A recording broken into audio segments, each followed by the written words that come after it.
এক নির্বাচনে প্রার্থী পাওয়া যায় না, ৩০০-র মধ্যে ১৫৩ জন বিনা ভোটে নির্বাচিত। আর এক নির্বাচন আগের রাত্রেই শেষ। আর এক নির্বাচনে দামি প্রার্থী দিয়ে ভোটার আনার চেষ্টা। এগুলোর কোনো নির্বাচন?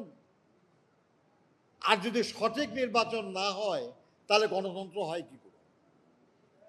যারা এই অপরাধগুলি করেছে তারা এবং তাদের যারা পক্ষ সমর্থন করেছে তারা সবাই গণতন্ত্রের শত্রু।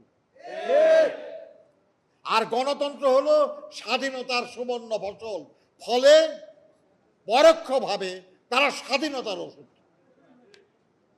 বন্ধুরা আমার,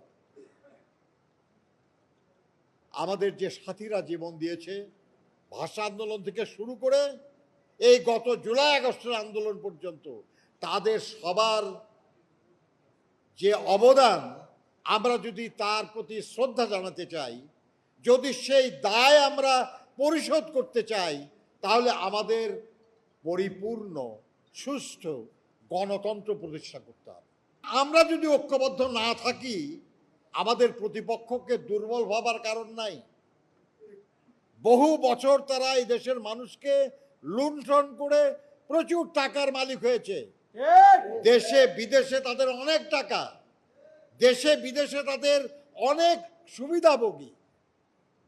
তারা নানা নামে নানা কৌশলে এদেশে বিশৃঙ্খলা সৃষ্টির চেষ্টা করছে।